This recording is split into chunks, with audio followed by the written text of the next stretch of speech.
Bienvenue sur Pizza et Chips, moi c'est Pizza. Alors aujourd'hui on fait une review d'une pizza Buitoni 4 fromages. C'est un peu la base, c'est un peu le must dans le milieu des 4 fromages. Qu'est-ce qu'on peut dire dessus déjà bon, on va le voir après hein, quand on va avoir l'objet sous les yeux, mais c'est petit, hein, ça vaut pas une grandiosade Buitoni. Après on va voir ce que ça donne en vrai, mais 4 fromages, c'est quoi les 4 fromages On a du chèvre, on a de l'edam, on a de la mozzarella et on a des mentales. Ça paraît suffisant pour ce que c'est. Hein. Déjà 4 fromages, c'est déjà un luxe d'avoir 4 fromages. On ne va pas s'en plaindre. Il y a beaucoup de fabricants qui font les 3 fromages. Et encore, dans les 3 fromages, il y a la mozzarella. Ce qui fait un peu de fromage et demi, quoi. Non mais voilà, plutôt 4 fromages pour commencer. Four à pierre, ça c'est parfait. Ça me paraît être une bonne entrée en matière. Après, on va pouvoir construire là-dessus, voir ce qui se fait d'autre dans le milieu. Le prix de 95 dans un G20 de région parisienne. Alors, ça peut être moins cher ailleurs, mais ça reste un prix très correct pour ce que c'est. Ça reste vraiment bien moins cher que la plupart des choses. La plupart des pizzas qu'on peut trouver dans le marché. Le Swiss Corsé, pareil, c'est la moyenne.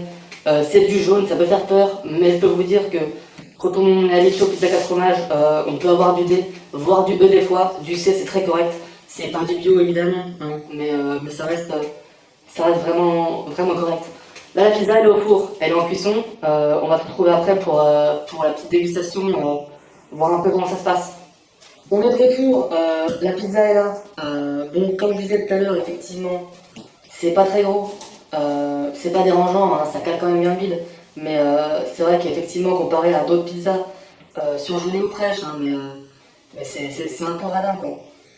Elle a pas d'esthétique comme ça, moi elle me convient parfaitement. Elle brille un peu, on sent un peu le gras du fromage qui a remonté un peu à la surface, ça fait plaisir à voir. Ça donne envie de manger, effectivement. Après, esthétiquement, on se rend compte d'un truc, ça frappe aux yeux. Ça manque un peu d'olive, ça manque presque un peu de bleu aussi. Moi j'aime bien le bleu sur les pizzas, les olives aussi, c'est mon opinion, hein, ça n'engage que moi. Mais là c'est vrai que c'est très blanc et rouge, ça manque un peu de peps au niveau des couleurs. On va manger ça, hein. On va goûter. J'ai une petite part ici qui est prête.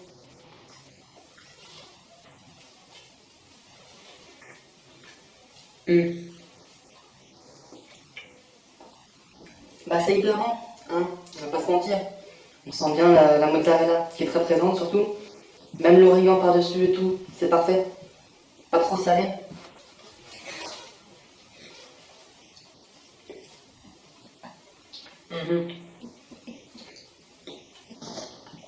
C'est vraiment une très bonne pizza. C'est vraiment une valeur sûre pour les personnes qui veulent une pizza 4 fromages, pas trop cher. C'est vraiment parfait. Moi je vous la conseille, franchement pour moi c'est un set, un bon set pour poser les bases. Après ça aurait peut-être été un 7,5, 8 s'il y avait effectivement un peu plus de fromages différents. C'est vrai que voilà, les dames, les mentales ça se ressemble un peu. Hein. On aurait peut-être voulu un truc un peu plus punchy par-dessus. Mais non, un set ça me convient parfaitement.